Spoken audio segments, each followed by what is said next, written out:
Olá, boa tarde. Estamos de volta com a nossa programação. A indústria cinematográfica há muito tempo já utiliza da tecnologia da indústria de videogames. Os processos de produção, como mapeamento de cenas 3D, por meio do uso de fotografias, storyboards e animações, usam sistemas semelhantes aos desenvolvidos para criar os jogos. Para esse painel, agora, grandes profissionais vão contar para a gente o que já acontece no set de filmagem em 2020 e o que vem por aí. Com vocês, a tecnologia dos games na produção cinematográfica, com Paulo Souza, da Epic Games, Gustavo Steinberg, da Big Festival, Rodrigo Terra, da Árvore, e a moderadora Eliana Russi, da Abra Games e Big Festival. Um excelente painel a todos!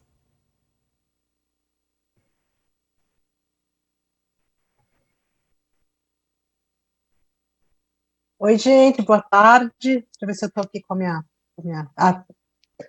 sim, com o canal aberto. Prazer estar aqui. Eu gostaria de, em nome de todos, mas principalmente da Abra Games, que estou aqui representando hoje, agradecer esse convite.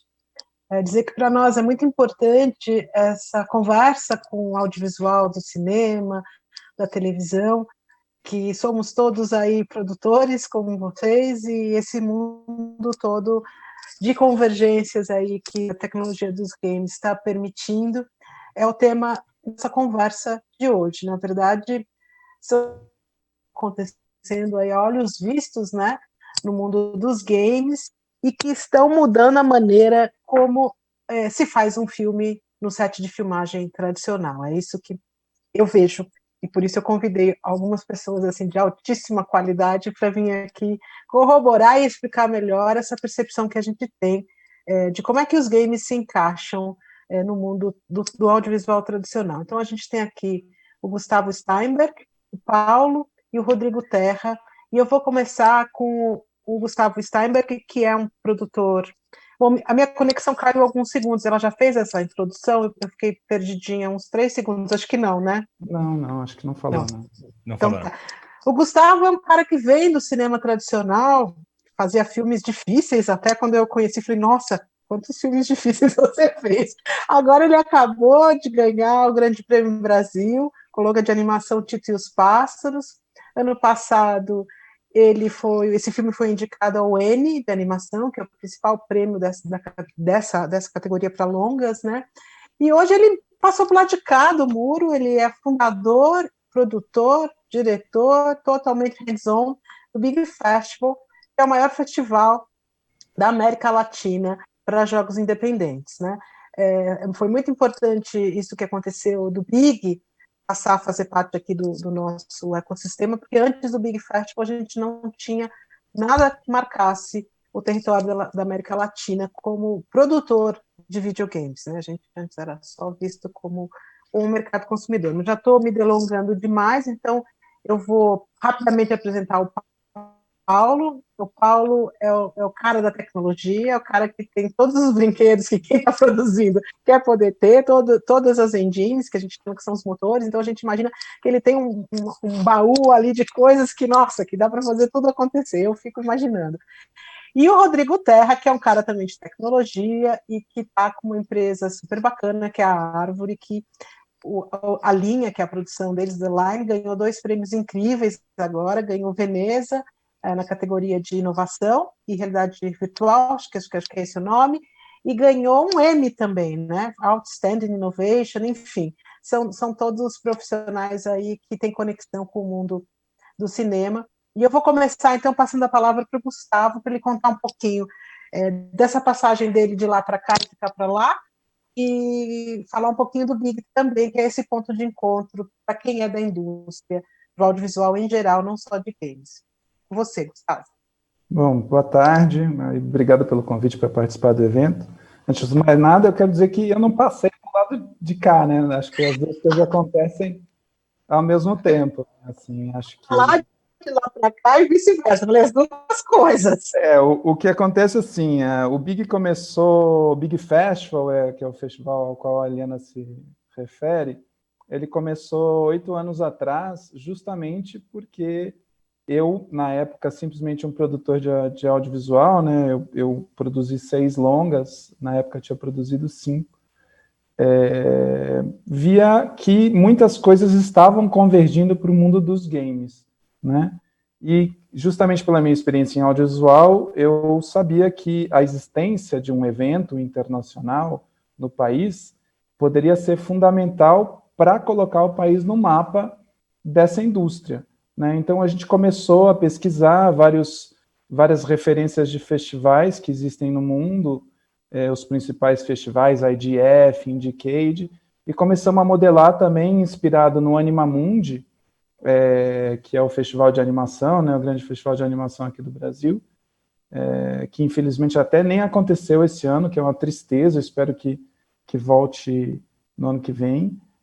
A gente começou a se espelhar nessas referências para desenhar um festival internacional que pudesse atrair as principais produções independentes do mundo aqui para o Brasil e, ao mesmo tempo, realizar uma área de negócios, né, onde a gente fizesse todo o contato dos profissionais, dos players, né, da indústria de games, os compradores, os investidores, os distribuidores, que em games eles chamam de publishers, trazer todo esse pessoal para cá para ver o talento crescente do Brasil. E a coisa funcionou muito bem, houve um encaixe bom, no sentido de que a indústria brasileira estava começando a se encontrar, e foi um momento muito feliz de reunião dos próprios estúdios que estavam esparsos pelo Brasil, para entender que existia uma cena comum e fortalecer essa cena, né?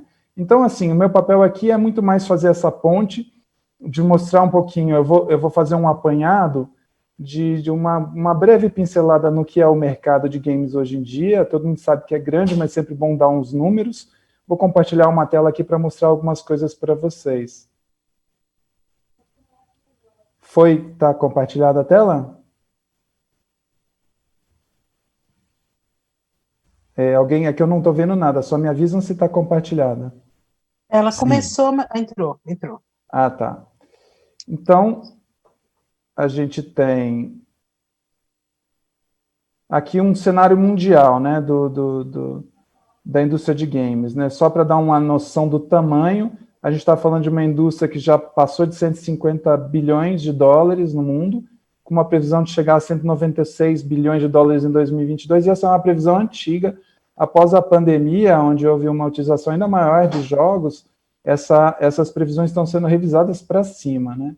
O mercado de games latino-americano, ele não é um dos maiores no mundo, ele representa 4% do mercado mundial, mas ele é a área que mais cresce no mundo. Então, está crescendo a uma taxa acima de 11%, isso falando no ano de 2018, 2019, então está chamando a atenção não só por essa taxa de crescimento, mas também por ter sido a região como um todo, principalmente Brasil, Argentina, Chile, está sendo identificada como um grande celeiro de talentos de desenvolvimento de jogos. E isso é uma coisa que está chamando a atenção do mundo inteiro. Aqui, para ter uma perspectiva de como são os jogadores no Brasil, né, a gente tem uma estimativa de uma população de 87 milhões de jogadores no Brasil. São muito jovens, né, 82% dos jovens jogam games. A divisão entre homens e mulheres é uma coisa que está, hoje em dia, na estimativa geral, 41,7% são mulheres e 58% homens. E como uma divisão de renda, 27% de renda alta, 38% de renda média e 35% renda baixa. O tempo que joga é de 15 horas por semana, em média, né?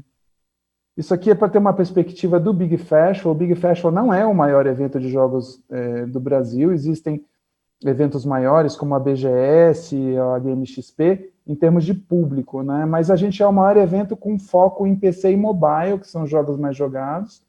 Aí, para ter uma ideia de percentual de quanto games mobile são jogados, o PC e o console, né? Ou seja, se joga muito jogo mobile, e é o principal evento de tendências de games na América Latina, né? E principal referência para a mídia de games no Brasil. Ou seja, é um evento especializado, onde a gente tem uma área forte de B2B e também uma área de capacitação, treinamento, todo mundo que está começando uma carreira ou que já tem uma carreira vai lá ou para descobrir quais são os caminhos para entrar no negócio ou para saber quais são as últimas tendências e se especializar, tanto do ponto de vista técnico quanto do ponto de vista criativo, né? A gente tem uma visitação principalmente de 18 a 35 anos, é um pouco, assim, uma faixa etária um pouco mais velha do que o dos outros eventos, justamente porque a gente atrai os profissionais, né?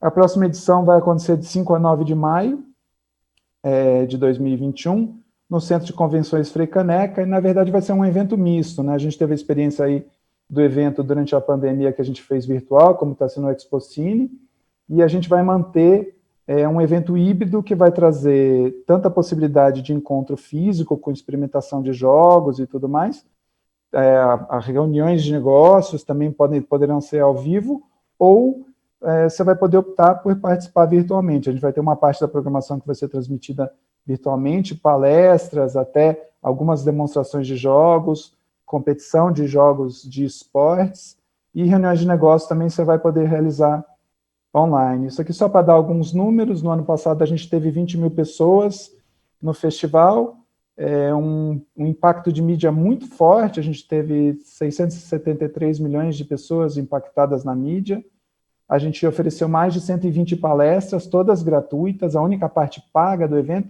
é a parte para fazer reunião de negócios, todo o resto, as palestras, a experimentação de jogos, várias áreas de networking são todas gratuitas. Na parte paga de reuniões de negócios, a gente teve 630 profissionais durante as rodadas de negócio, e foi isso no ano passado, né, que foi o evento físico.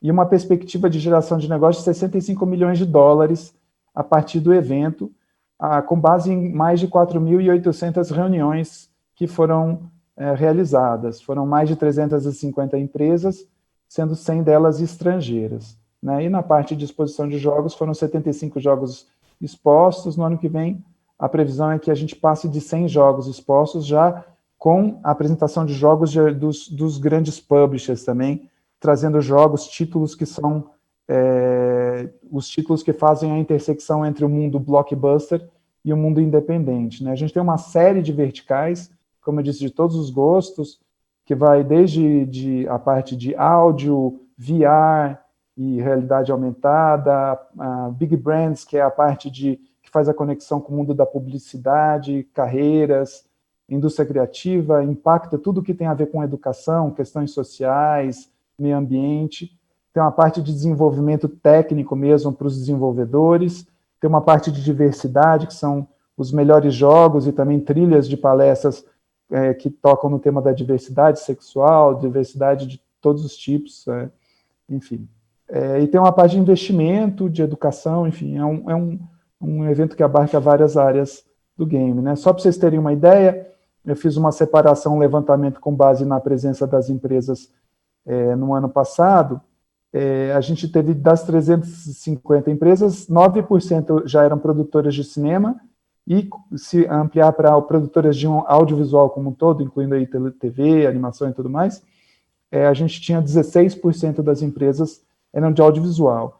Existem muitas oportunidades no evento para o audiovisual tradicional, que vão desde prestação de serviço, porque existe uma demanda muito grande por prestadores de serviço na área de games, até realização de coprodução, e coisas mais especializadas, como trabalhar, por exemplo, uma propriedade intelectual, tanto no audiovisual tradicional quanto nos games. São coisas que vêm acontecendo cada vez mais. A gente já teve casos, por exemplo, que partiram de uma parceria com a Câmara Brasileira do Livro, que levou autores de livro para fazer pitch, e o pitch resultou em um produto audiovisual tradicional a partir do livro, um game, tudo por causa dessa reunião de vários setores da indústria.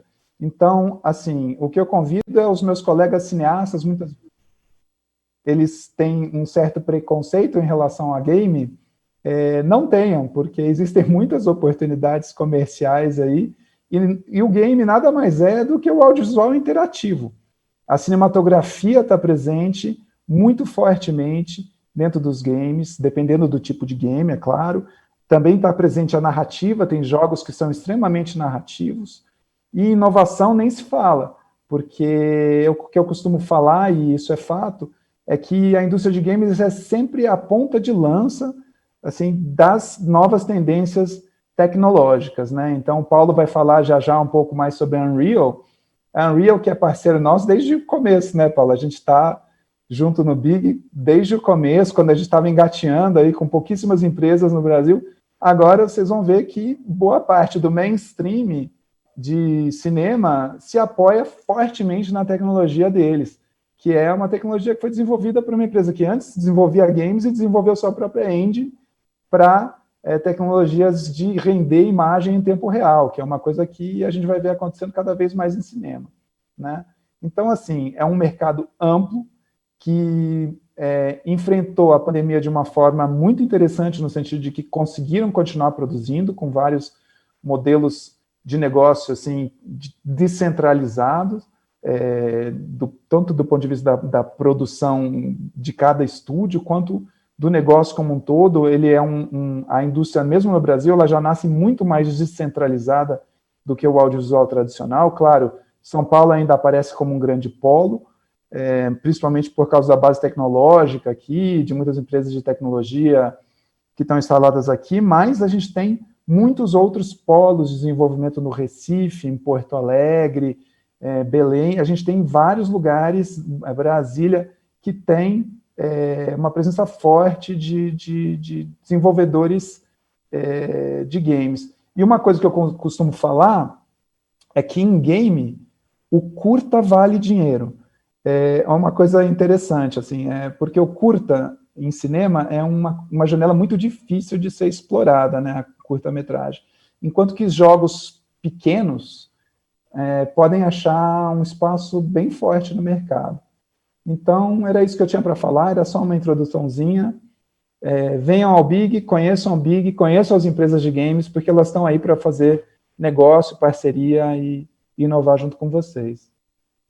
Obrigada, Obrigado. Gustavo, por essa introdução à indústria, ao mercado de games aqui no Brasil e apresentando o Big Festival para o pessoal do audiovisual tradicional como uma porta de entrada que está sempre aberta.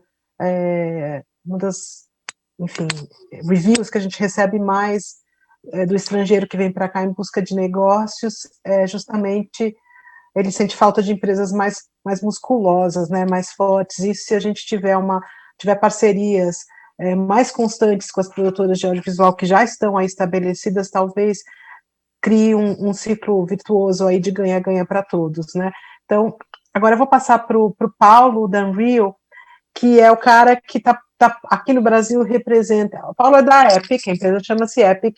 A Unreal, a gente acaba chamando ele de Paulo da Unreal, porque a Unreal é a tecnologia, é o motor, né, que vem aí revolucionando a forma que a gente faz videogames, que a gente renderiza as produções, e ele aqui é o cara que representa esse motor, né? Então, esse motor ele gerencia todas as regras desse mundo virtual. Ele vai explicar um pouco para a gente como é que funciona. Para quem quer um spoiler aqui, todo mundo que eu conversei sobre esse painel, que é do audiovisual, fala a mesma coisa. Ele é o cara do Mandalorian, que vai chegar em novembro. Aí eu falo, é ele mesmo, mas ele mesmo nem estava antenado. É essa tecnologia que está nessa série que vai estrear mês que vem, está todo mundo esperando. Bom, Paulo, o palco é seu, bem-vindo. Obrigado, Eliana. Deixa eu compartilhar aqui minha tela rapidinho. Desculpa.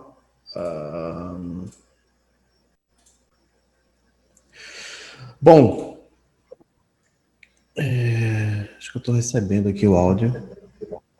Ok, tem algum problema. Tá. Meu nome é Paulo. Valeu, Eliana, pela apresentação. Eu trabalho na Epic Games, represento a Epic Games aqui no Brasil. A gente chama o cargo de evangelista.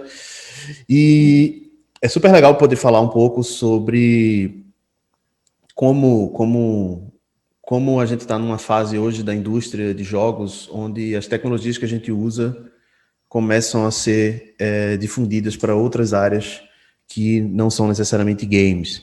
Mas, dando um panorama geral, a Epic é uma empresa inicialmente, predominantemente de games, né? Então, por isso que o nome é Epic Games. E a gente está na estrada já há vários anos, desde 1991. Lançamos vários jogos de sucesso ao longo desses anos. Talvez vocês conheçam alguém que conheça um pouco mais de games. A gente criou a franquia Gears of War alguns anos atrás. Mas muito provavelmente a Epic hoje é mais conhecida por causa desse jogo aí, Fortnite. A gente lançou em 2017 e se transformou num dos jogos mais jogados, mais populares que existem hoje e provavelmente um dos maiores jogos da história.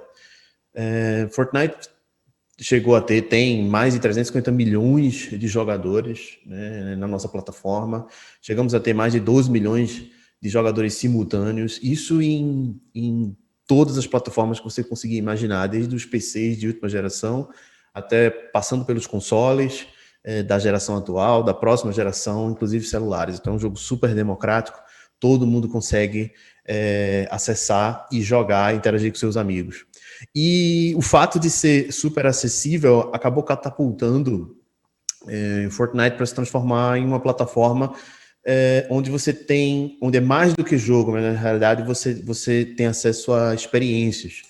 Acho que o exemplo mais forte que a gente teve alguns meses atrás foi o surgimento de eventos real-time dentro da plataforma Fortnite. Acho que Fortnite provavelmente é o jogo que fez isso de forma mais conhecida, mas outros jogos também começaram a fazer coisas parecidas. Lá para junho ou maio desse ano, a gente teve um evento de lançamento do novo álbum do Travis Scott, lá nos Estados Unidos.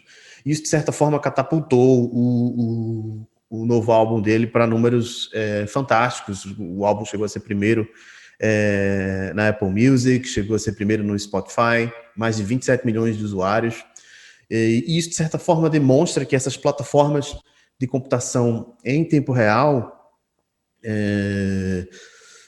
hoje começam a ter uma inserção. É óbvio que a gente sempre vai meio que tentar associar isso um pouco com os mais jovens, com as crianças, mas ela começa a ter uma inserção muito forte em todas as idades e começa a se formatar como uma mídia mesmo, tá? E aí a gente começa a perceber isso claramente quando outras empresas, outras oportunidades de negócio de fora da indústria de jogos começam a enxergar isso como uma possibilidade de fazer propaganda dos seus produtos dentro desses mundos virtuais, utilizando essa tecnologia em tempo real. Mas a gente nem vai falar muito sobre isso hoje. A gente vai falar como que essa tecnologia que a gente utiliza para os games pode potencializar a indústria de cinema em duas direções principais. A primeira é, claro, a direção técnica, que é ganhos de produtividade, novas possibilidades, novas técnicas de produção que vão tornar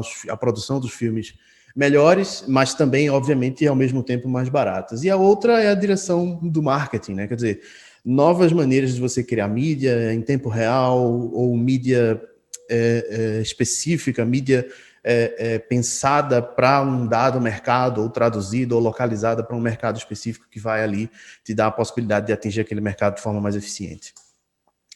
E tudo isso, toda a tecnologia que está por trás disso é o que a gente chama das game engines, né?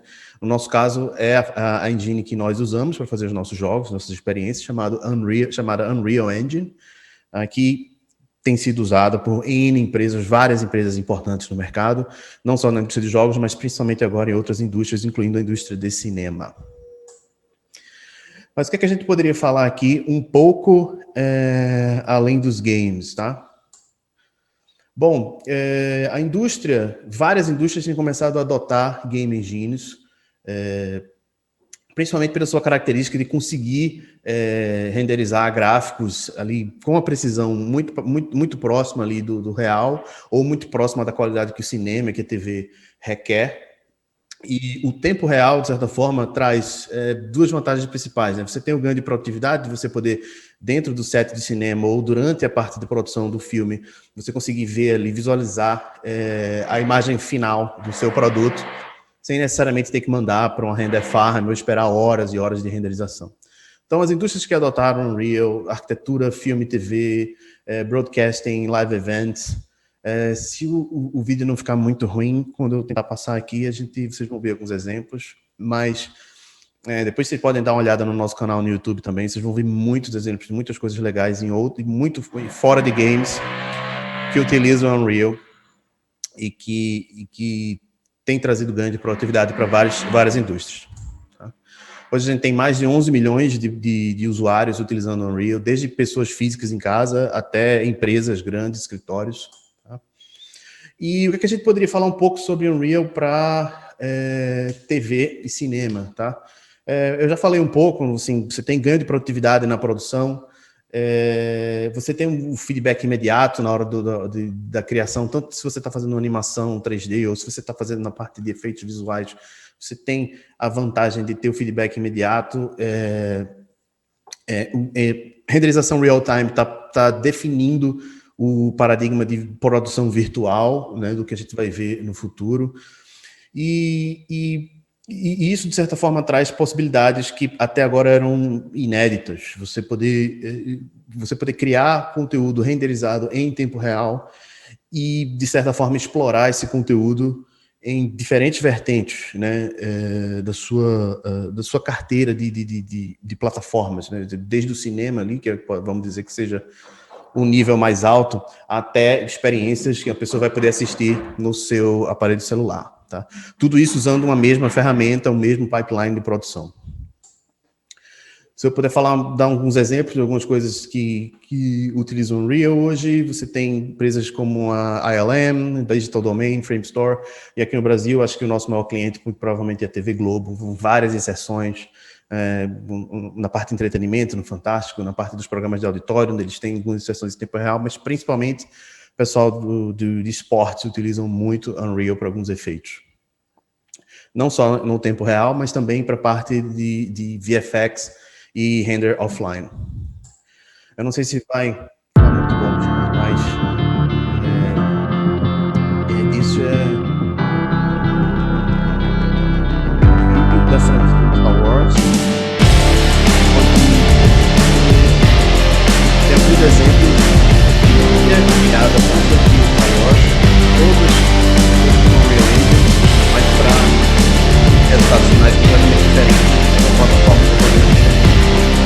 A versão da franquia Star Wars dentro do Fortnite, jogos de realidade virtual ou efeitos, pixels finais renderizados para TV e cinema. Tá? E o que isso quer dizer? Quer dizer que à medida que a tecnologia converge para tudo utilizar real-time, faz sentido do ponto de vista de produtividade que as empresas, né, que os estúdios migrem para a tecnologia de tempo real, porque tudo no futuro vai ser em tempo real. Então, você aprender e utilizar um pipeline só, desde o high-end até os jogos, vai abrir possibilidades infinitas, né? Ou seja, você produzir um asset para uma série de TV, produzir um modelo 3D, um personagem para uma série de TV, e você depois, obviamente, ter algumas adaptações, conseguir utilizar num jogo, você tem aí ganhos enormes de produtividade. Isso aqui são alguns exemplos de alguns filmes que utilizaram Unreal em algum momento na sua produção, desde o Rogue One e fechando o ciclo com The Mandalorian. Aqui alguns exemplos de algumas empresas no mundo inteiro e de todos os setores que utilizam Unreal, desde o pessoal automotivo, como algumas empresas importantes de efeitos visuais, como a MPC, e aqui no Brasil, Petrobras, que começa ali no setor de pesquisa e desenvolvimento, começar a utilizar Unreal para treinamentos, e a TV Globo, que é muito provavelmente o nosso maior cliente no Brasil hoje.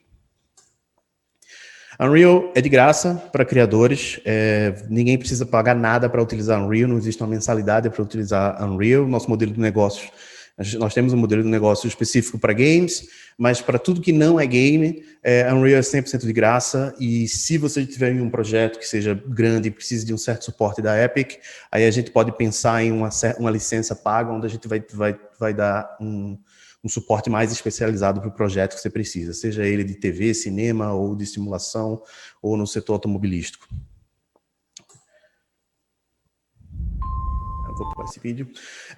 A gente anunciou no início desse ano, no primeiro trimestre desse ano, o novo paradigma, o que é que vai vir para o futuro, para o ano que vem de tecnologia, que é o Unreal Engine 5. Tá?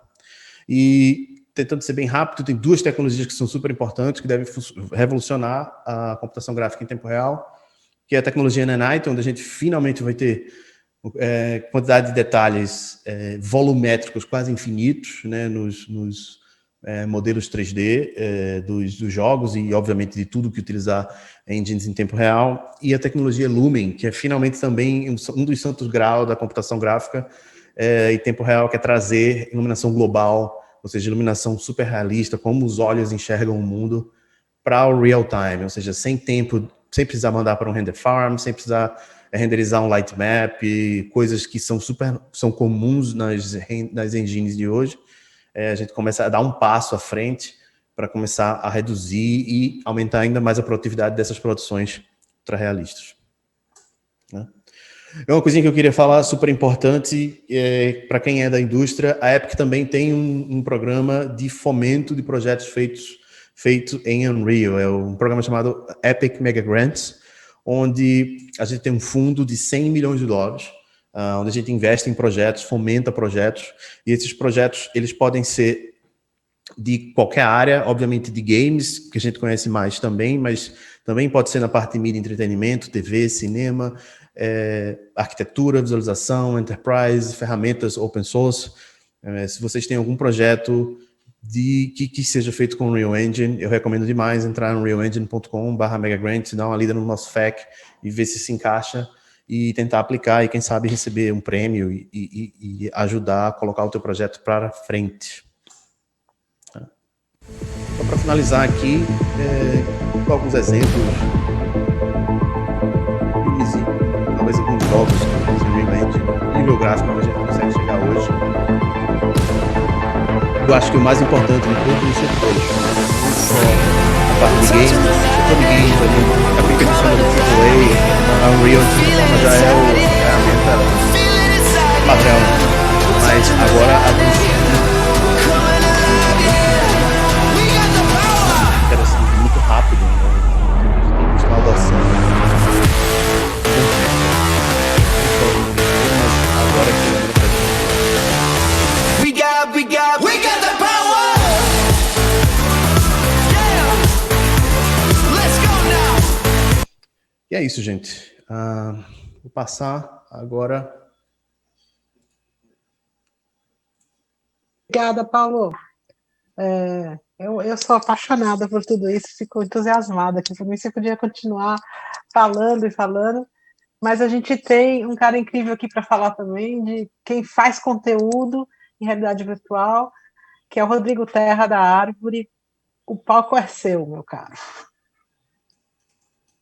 Olá, pessoal, boa tarde. Primeiro, obrigadíssimo pelo convite. Eu frequento a Expocine há muito tempo já, gosto super do evento, eu estou super feliz de ver a evolução que o evento está tendo, principalmente na abertura das novas mídias e novas plataformas, né? Apesar de que games não é tão exatamente novo, assim, a gente vem falando sobre o mundo da convergência aí há muito tempo, mas eu acho que a confluência aí do mundo, e principalmente agora também de 2020, acho que veio para sacramentar que a gente está convergindo, que nem ele disse antes da gente entrar aqui, estamos convergindo finalmente para o centro, né, onde todas as mídias e o conteúdo feito para essas mídias, esses formatos, eles se juntam.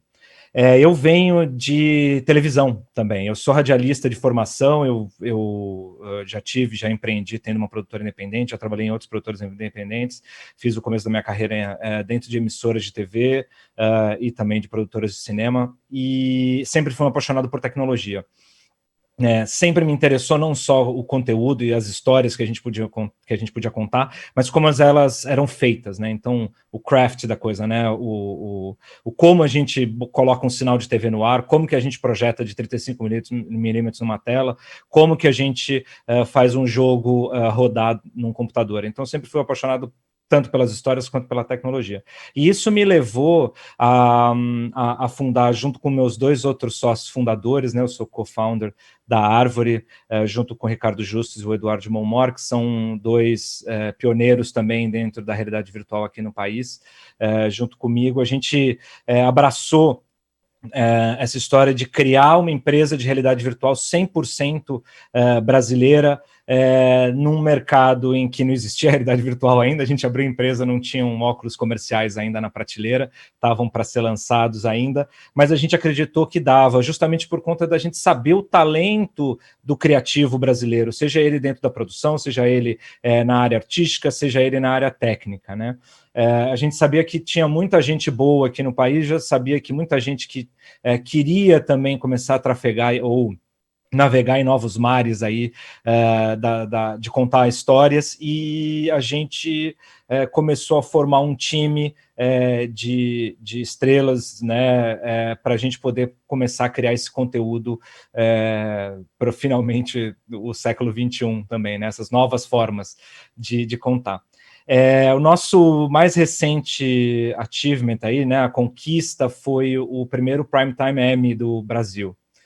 Eu falo que é o primeiro Primetime Emmy, porque o Primetime Emmy é um prêmio exclusivamente dado nos Estados Unidos, né, e ele é o prêmio onde as séries de TV e os telefilmes concorrem ali à estatueta do Emmy. E a categoria de inovação dentro do Emmy é uma categoria nova. Tem mais ou menos 3, acho que tem 3 ou 5 anos, se não me engano. Ela já trocou de nome, era uma categoria de novas mídias, e aí mudou para a área de inovação, o que eu acho incrível também, porque significa que uma academia tradicional, como é a Academia de Artes Televisivas americana, também se abriu ao conteúdo em tempo real, interativo, né? Games está dentro dessa categoria chamada conteúdo em tempo real interativo, né? Mas não existem só games, né? Como o Paulo falou, e como o Gustavo também colocou, a gente também consegue olhar para outras histórias ou novos formatos que são filhos ou netos de formatos vindos do cinema, da TV e dos próprios games, né? Então, o Alinha, que foi a nossa peça ganhadora desse Primetime Emmy de Outstanding Innovation, e iniciou a sua jornada ganhando também pela primeira vez o Festival de Cinema de Veneza. Então também Veneza como um lugar tradicional do cinema mundial, né, um festival, o primeiro festival de cinema do mundo, né, ele também se abriu há 3 anos para a realidade virtual, e eu gosto muito que o Ricardo Laganaro, que é o nosso sócio nessa empreitada também, ele compara muito bem que demorou 76 anos para um filme brasileiro, no caso o da Bárbara Paz ganhou também com o doc do Hector Babenco, junto com a gente. Demorou 76 anos para a gente ganhar um prêmio no Festival de Veneza, e demorou só 3 para a gente ganhar um prêmio de realidade virtual no Festival de Veneza. Então isso coloca o Brasil e coloca a nossa produção nacional num novo tipo de patamar no mundo, né? A gente está agora num lugar em que talvez a gente nunca esteve, que é produzindo conteúdo de igual para igual ao mercado norte-americano, igual ao mercado europeu, igual ao mercado asiático, com a mesma qualidade, e a gente não perde em nada em termos de talentos também. E do que a gente consegue imprimir nas nossas experiências, né? Então, eu acho que a Árvore tem feito esse trabalho desde o começo, né? A gente tem puxado isso e acreditado isso desde o começo, e aí a gente resolveu realmente continuar apostando aqui no país. A Árvore também tem um escritório em Los Angeles, na Califórnia, porque nesse mundo, como no mundo dos games, a gente não... O mundo é o nosso mercado, né? A gente distribui globalmente tudo que a gente faz, assim como no mercado de games mobile. Nossos games, né, em realidade estendida ou em realidade virtual, são distribuídos da mesma forma que os games hoje, os games são distribuídos, seja por um console de videogame, seja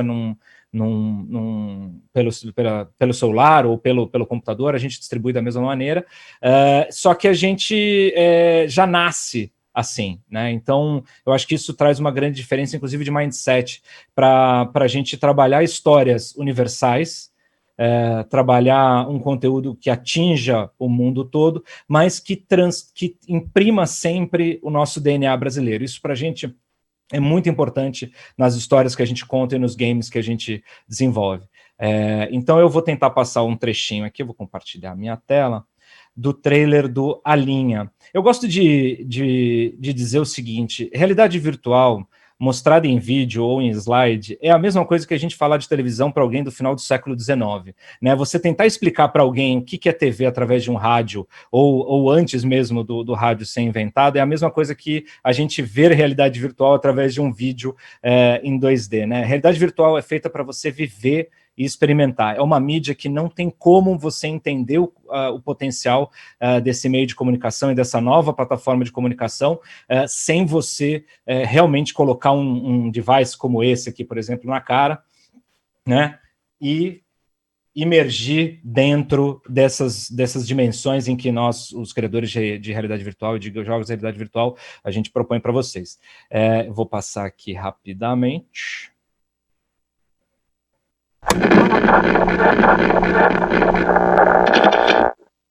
Have you ever felt like you were living in a ceaseless repetition?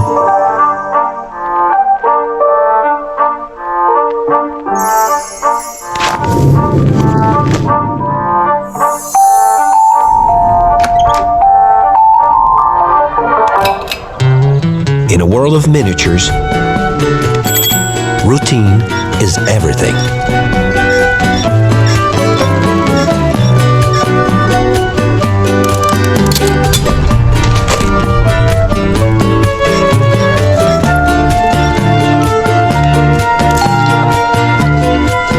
Everything is just the same, just like it has always been. Until it's not.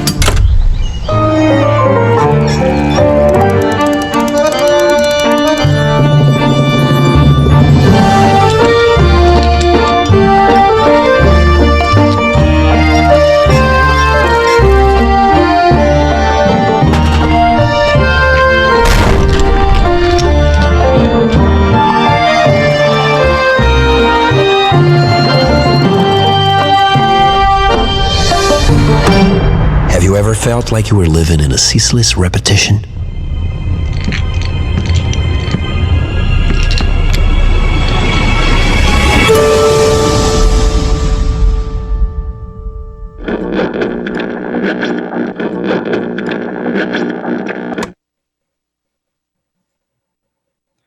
E esse foi um trechinho, foi um trailer que a gente lançou na última versão que a gente lançou, inclusive nas lojas da Oculus, né, que é do Facebook. Peraí que começou aqui o vídeo. E esse foi o que fez a gente ganhar o Primetime Emmy. Quando a gente conseguiu chegar na inovação de você trazer as mãos para a experiência, ou seja, antes você tinha que usar controles, né? E a gente sabe que controle e muita coisa do mundo dos games, por isso que existe, acho que tem uma das coisas que a gente escuta desde sempre em relação a um certo preconceito no que é o game, é porque demanda, né? O game tem uma fricção, porque você precisa aprender controle, não é simplesmente só você sentar numa cadeira e assistir aquele conteúdo e usar os seus sensores biológicos, né? Seu olho, os seus ouvidos, a sua pele para sentir o som também. Com games e com realidade virtual, as pessoas acabam tendo um certo receio, porque, puxa, tem que aprender controle, como é que pula, como é que anda, como é que eu mexo no joystick. E quando você começa a subverter a tecnologia para chegar num ponto em que, não, peraí, você não precisa usar mais nada disso. Você usa as suas mãos. Obviamente, você ainda tem um óculos na cara, mas a evolução dessa tecnologia para chegar nisso aqui, e se a gente fizer um exercício de futurologia aqui, isso aqui vai para dentro da mente algum dia. Né? Isso é um tema para outra palestra, né? Que a gente pode conversar. Mas quando você rompe com a barreira em que as pessoas têm um preconceito contra um device ou um console, alguma coisa nesse sentido, é quando a gente está acreditando que realmente a gente está puxando a tecnologia para ela ficar mais humana, para a gente voltar a um centro de humanidade em que a tecnologia às vezes se perdeu às vezes não, né? Em muitas vertentes acabou se perdendo, né? Abstraindo muito as nossas relações e etc. A realidade virtual ela tenta resgatar muito da nossa forma humana de comunicar, da nossa forma humana de interagir com mundos, só que dessa vez com possibilidades de não só mais a gente estar vivendo no mundo físico, mas sim viver outras dimensões também ao mesmo tempo. Então o Alien, ele se propõe a ser uma história, uma narrativa imersiva interativa, ou seja, ela não é um jogo, ela não é um curta, ela não é um longa, ela é um novo formato ultra cinematográfico, né, que bebe muito do cinema de animação e do cinema tradicional em cima dos enquadramentos. Ela recebe influências diretas do mundo dos games, inclusive no design de interação, mas ela é uma história, ela é uma história, ela tem começo, meio e fim. Ela se passa em São Paulo em 1940, e ela é muito baseada nas experiências que a gente teve durante a pesquisa com maquetes de ferromodelismo. Então a gente queria contar uma história de amor através não de uma perspectiva. A gente quis, na verdade, de uma perspectiva ou de um enquadramento sobre aquela história de amor numa maquete. A gente queria que a pessoa vivesse aquela história de amor num formato que não está num livro, não está num filme, não está em nenhum outro lugar, e sim na sua frente. Você, como condutor dessa história, você precisa fazer com que que você precisa interagir com aquela maquete para você seguir essa história de amor também, que enfim, eu não vou dar muito spoiler, porque eu convido a todos que tiverem a oportunidade de experimentar fazerem isso, né? Quem tiver um óculos em casa, conhecer alguém que tem algum óculos, ela está disponível em todas as plataformas. E eu queria, com a The Line, a nossa mensagem para dizer para todo o mercado do audiovisual, né? O audiovisual interativo, como o Gustavo colocou, os games são audiovisual interativo, né? Os games também são tecnologia. Né, os games também são propriedade intelectual da área de tecnologia. Então eu gosto de dizer que a gente está no universo puro da propriedade intelectual, né, porque é puro, porque é tanto conteúdo quanto tecnologia. Né, então esse universo da propriedade intelectual é onde os games e a XR, né, a realidade virtual, a realidade estendida, trafega. E o meu último ponto, para amarrar um pouco até o que o Paulo trouxe, a gente acredita muito, por exemplo, que a realidade virtual faz parte, como ele mostrou bem nos últimos vídeos, a realidade virtual faz parte do setup aí de agora para o produtor de cinema e de TV. Né? Algumas produtoras e emissoras aqui do país, uma delas é a Rede Globo, que tem um time de tecnologia que tem explorado Unreal, por exemplo, e tem explorado outras tecnologias vindas do universo de game para poder trabalhar, por exemplo, com gráficos em tempo real. Né? O cinema também tem explorado, principalmente a área de deepfakes, né? ou de inteligência artificial através de você poder fazer reconstruções, né, de atores, ou você colocar atores que com um fotorrealismo também muito incrível. Então a gente tem já há muito tempo uma hibridização aí de universo. O que a gente tem de novidade é que o custo, a economia que se tem você fazendo gráficos em tempo real, quando você acompanha a indústria de efeitos especiais, você entende o tempo que se leva, por exemplo, para você poder renderizar, né, o que se levava para você poder fazer um render de uma cena de animação.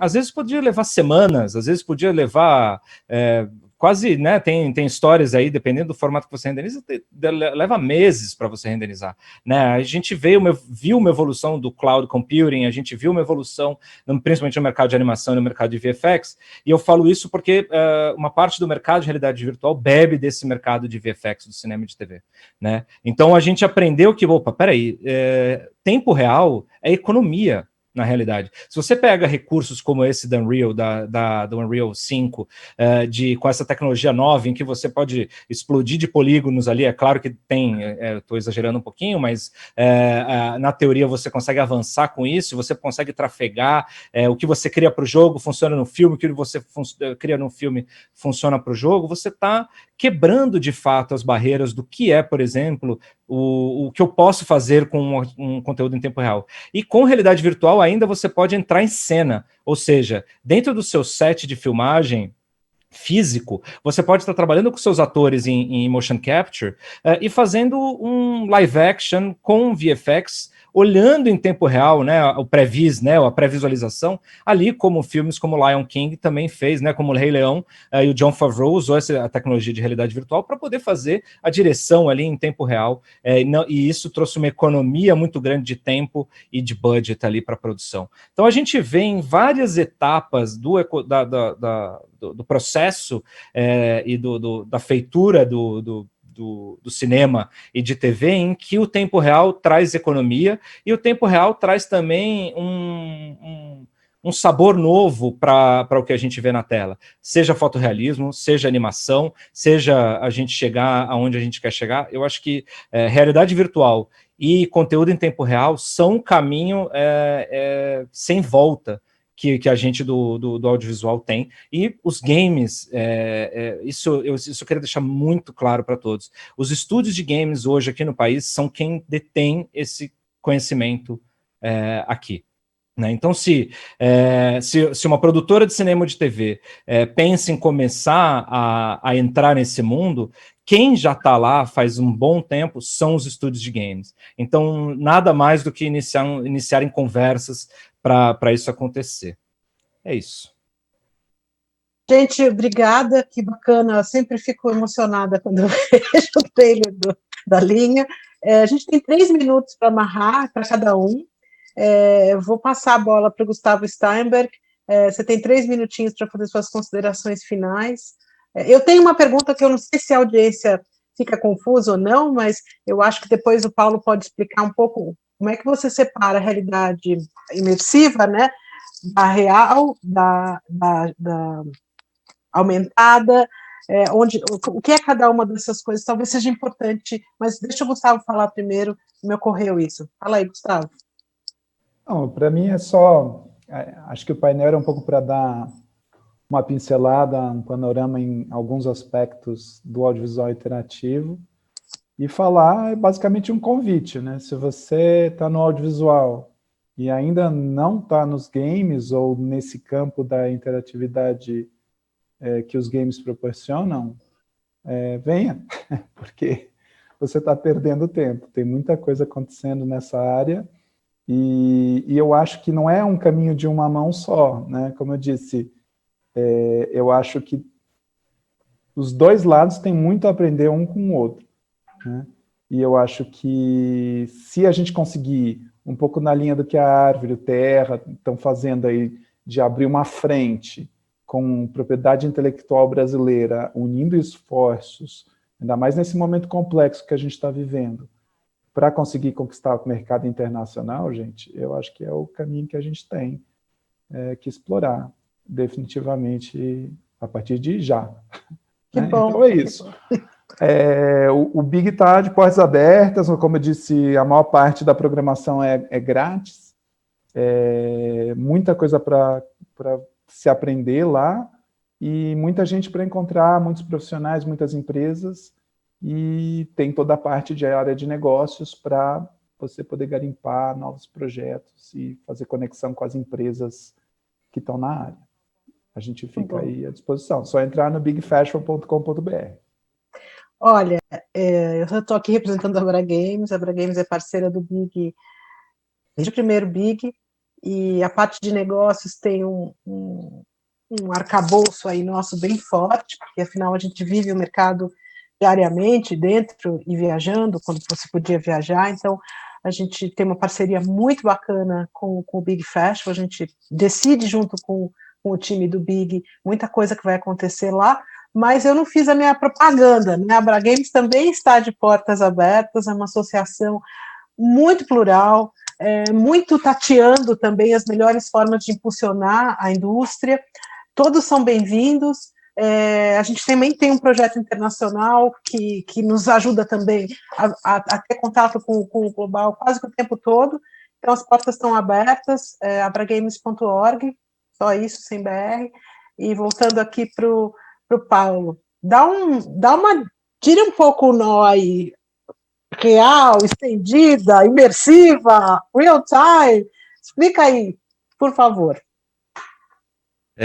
Se eu conseguir resumir em algumas palavras, realidade aumentada é aquilo que é a computação que você vai colocar por cima do mundo real, tá? Você está vendo o mundo real com seus olhos, mas você tem ali algum dispositivo que vai aumentar aquela realidade. Por exemplo, é aquilo que a gente vê nas lojas de imóveis, que agora você começa a ver muito, você poder testar um sofá virtual na sua sala, né, através da tela do seu celular, né? Ou seja, ele está combinando ali uma imagem virtual com a imagem real que a câmera está capturando, tá? E aquilo usa computação gráfica, game engines, para poder chegar naquele resultado. A realidade virtual é literalmente você ser transmitido para um outro mundo, ou seja, é como se você tivesse sido teleportado para um outro universo, onde você vai contar uma história, ou você vai ter uma jogabilidade, um gameplay. Quando a gente fala render real time, fazendo a tradução, é que o sistema de produção normal de computação gráfica, você prepara ali o que é que você quer mostrar na tela, e isso precisa ir para um computador que vai renderizar aquela imagem, ou seja, para cada pontinho da imagem ele vai precisar fazer vários cálculos matemáticos para ele poder chegar no resultado final. Esse é o processo natural que a gente usa para a computação gráfica.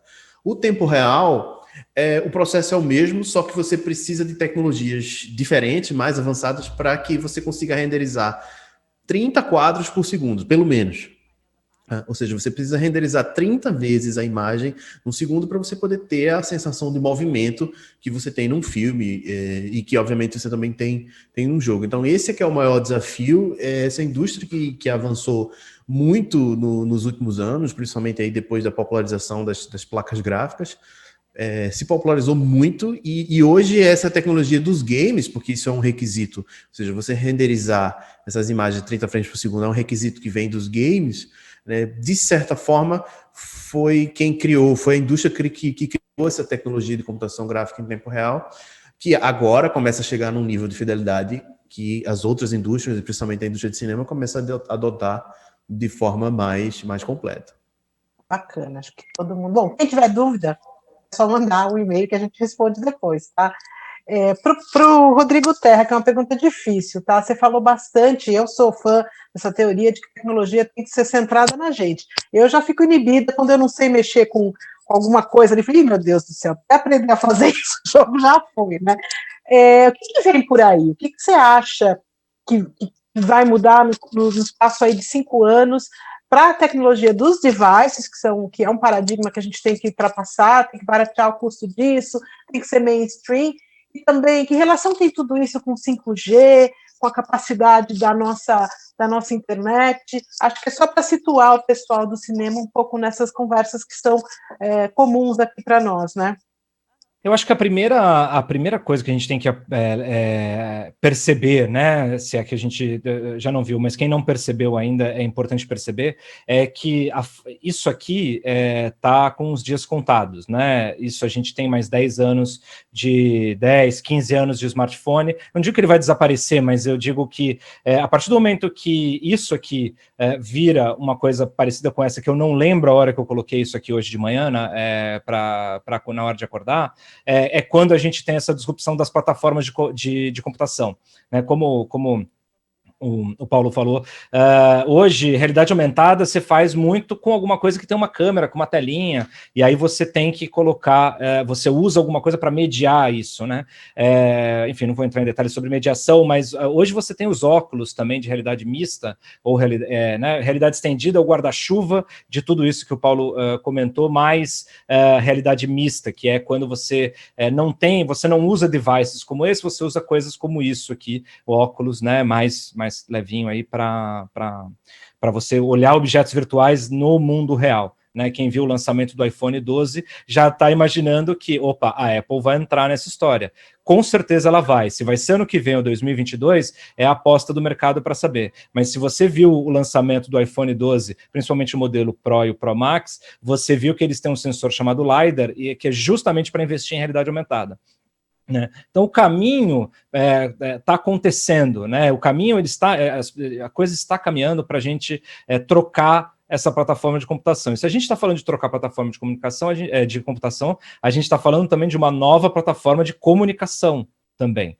né? Então, isso aqui, em 5 anos, a Apple já vai ter lançado a sua versão 2 do óculos. O 5G, o 5G brasileiro, assim, está mais devagar. Então, assim, não vamos também criar uma ultra mega expectativa em relação a quando o 5G vai ser implantado aqui, porque é ano que vem, no segundo semestre, que a gente vai ter o leilão das frequências para 5G. Então, a gente precisa olhar para 5G como se realmente... O 5G é uma tecnologia incrível, porque realmente a latência, né, o tempo entre você mandar uma imagem para um celular e ela bater no servidor, ou um jogo que está no servidor, ou mesmo essa videoconferência, ela poderia estar acontecendo quase em tempo real, ou em tempo real, pela internet. Então, isso vai mudar como a gente se relaciona com a internet, de fato, né, ou com tudo que trafega hoje pela internet, seja um streaming, seja realidade aumentada, seja realidade virtual, seja games em cloud, seja também serviços, etc. Né? A gente vai viver um novo momento.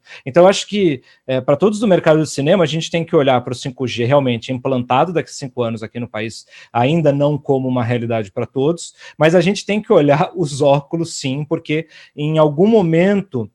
E aí vem o esforço das associações, que a Abra encabeça muito bem, tem o XRBR, que é outra associação de realidade estendida, e algumas outras associações setoriais do mercado de audiovisual, para poder encabeçar políticas públicas que, de fato, a gente consiga trazer esses óculos de uma maneira mais barata, que a gente incentive com que empresas como o Facebook, que a HTC, que a própria Sony fabriquem esses devices aqui, ou pelo menos montem esses devices, ou que facilitem pelo menos uma janela de 5 a 10 anos em programas de incentivo ao mercado de jogos, e estendendo para a realidade virtual mista e estendida também, para a gente poder...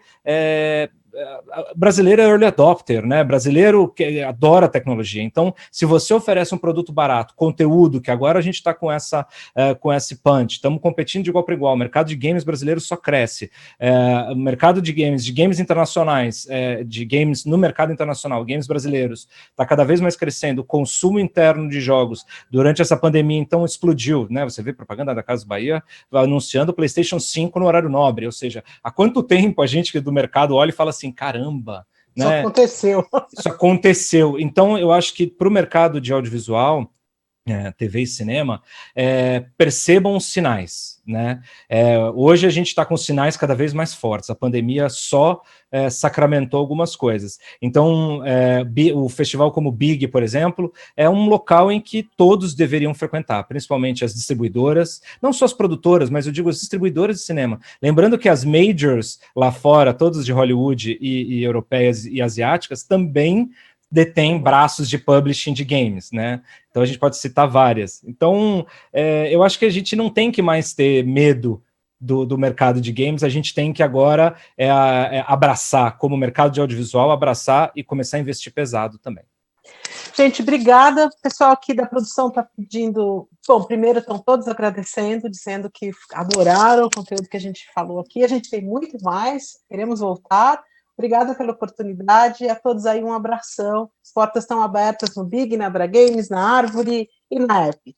Um abraço para todos, gente. Tchau, tchau.